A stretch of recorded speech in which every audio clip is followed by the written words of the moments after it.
லாஸ்ட்டாக எனக்கு வந்து ஜாஸ்மின் பட்ஸ் ஆர்டர் பற்றி தான் இந்த வீடியோவில் பார்க்க போகிறோம். லாஸ்ட் 2 டைம் முடிச்சு கொடுத்ததுமே வந்துட்டு நார்மல் பட்ஸ் தான். இது மட்டும்தான் வாட்டர் ப்ரூஃபில் கேட்டிருந்தாங்க.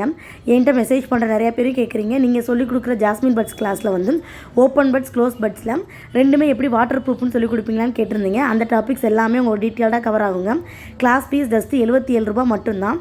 அது முடிக்கிறதுக்கே கிட்டத்தட்ட 11 மணி ஆச்சு. சரி, விதின் குட்டியை தூங்க வச்சுட்டு மிச்சத்தை ரெடி பண்ணலாம்னு நினச்சிட்டு இருந்தேன்.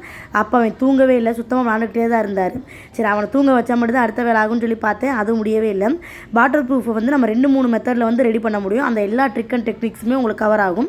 எல்லாருமே படிக்கணுன்றதுக்காக தான் இப்போ செம்ம ட்ரெண்டிங்கில் போயிட்டுருக்க இந்த ஜாஸ்மின் பட்ஸ் கிளாஸை வெறும் 77 ரூபா பேமெண்ட்டுக்கு நம்மளோட பேஜில் லான்ச் பண்ணி சொல்லி கொடுத்துட்ருக்கோம். அதே மாதிரி நான் எல்லாத்தையும் ரெக்வஸ்ட் பண்ணி கேட்குற ஒரே விஷயம் என்ன அப்படின்னா, நம்மளோட பேஜ் ஏமாத்துற பேஜோ ஃபேக் பேஜோ அப்படி எதுவுமே கிடையாது. ஸோ நீங்கள் மெசேஜ் பண்ணீங்க அப்படின்னா ப்ளீஸ் வெயிட் பண்ணுங்கள், நான் கண்டிப்பாக ரெஸ்பான்ஸ் பண்ணிவிடுவேன். இந்த கிளாஸ்க்கு மட்டும் இல்லை, நம்ம எடுக்கிற ஆரி, சாரி, ட்ரேப்பிங், ரூச் ஒர்க் எல்லா கிளாஸுக்குமே அப்படி தான். ஸோ பட்ஸ் வந்து 70 பட்ஸ் ஆர்டர் கேட்டிருந்தாங்க. அதே மாதிரி எவ்வளோ அமௌண்ட்டுக்கு சேல் பண்ணலான்னு கேட்குறீங்க. நான் வந்து ஒரு பட்ஸை வந்து 7 ரூபாய்க்கு சேல் பண்ணுறேன். நீங்கள் அது மாதிரி இது மாதிரி சேல் பண்ணாலும் சரி, இல்லை மொத்தமாக பூ கட்டி விற்றாலும் சரி, அது உங்களோட விருப்பத்தை பொறுத்தது. எப்பவும் போல் மந்த் ஸ்டார்டிங்னால திவான் வரும்போது ஆல்ஃபா வாங்கிட்டு வந்திருந்தாங்க.